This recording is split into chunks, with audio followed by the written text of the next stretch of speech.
Okay, I'd like to take just a few minutes to answer another question that's really common with EMDR, especially with clinicians thinking about integrating EMDR into their practice, and that is, who should EMDR be used with? Okay, so this is actually a fairly controversial question.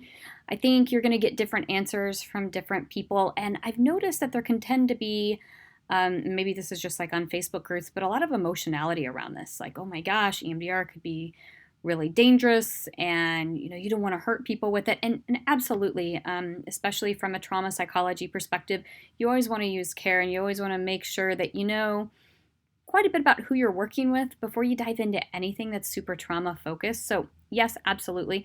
But I would also encourage clinicians to get trained in EMDR and to not be scared of it any more, I'll put it this way, any more than you would be scared of any other exposure therapy out there.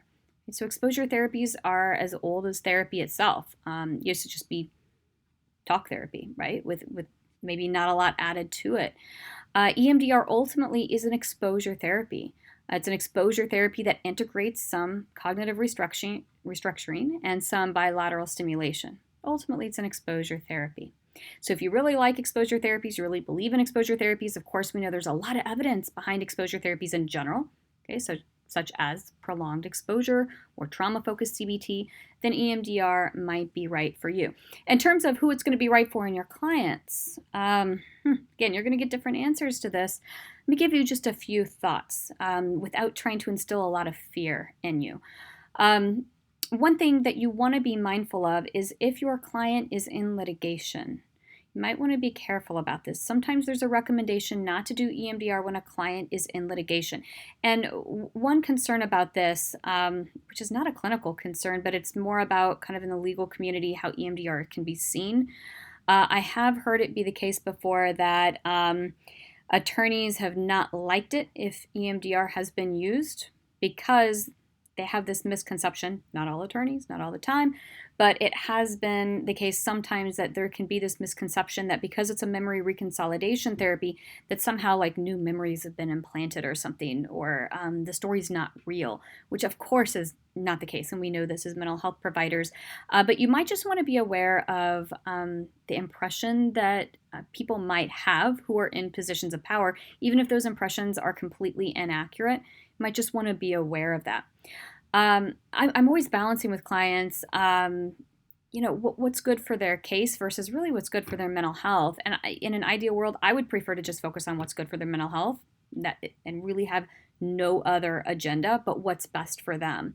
I also know, though, that some clients seek me out intentionally because they, in the future, want me to testify. And so I know kind of from day one, my records are going to be subpoenaed and things are going to be looked at. And so sometimes I am in this difficult position of, do I do something like EMDR?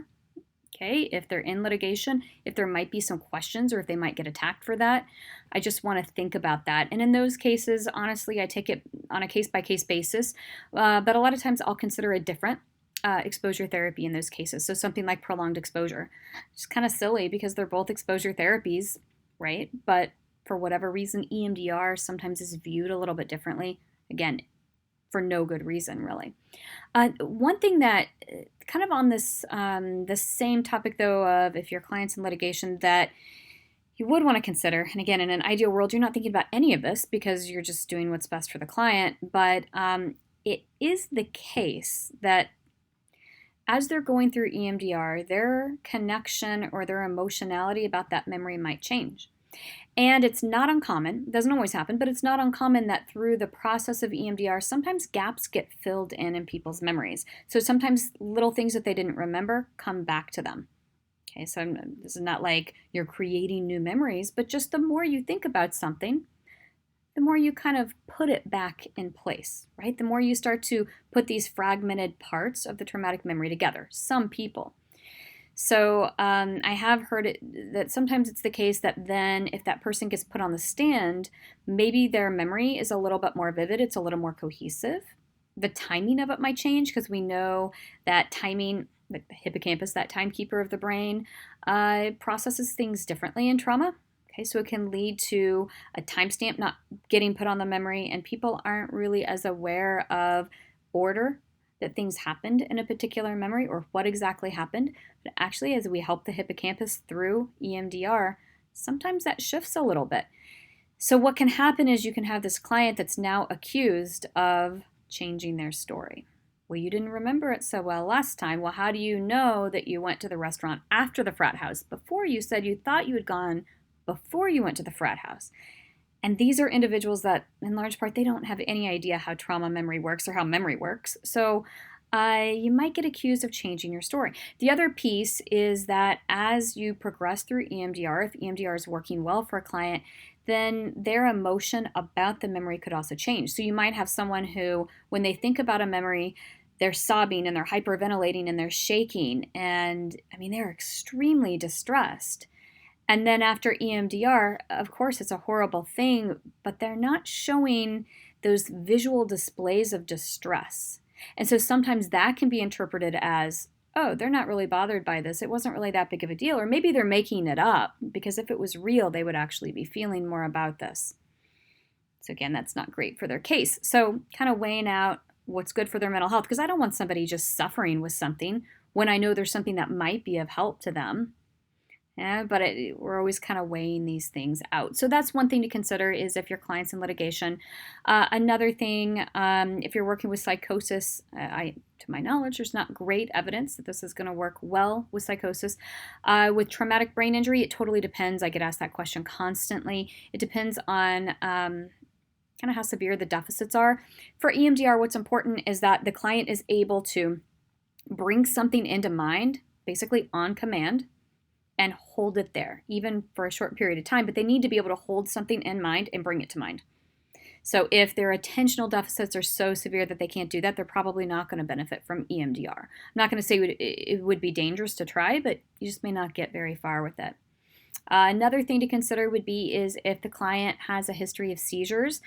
If they have a history of seizures, and I don't really know the evidence about this. I've not actually seen research about this that indicates there would be some extra danger, but I know the general recommendation is that if they have a history of seizures, you may want to avoid the light bar. Okay, using the light bar, the light going back and forth, like flashing lights when you have a history of seizures, probably not the best thing.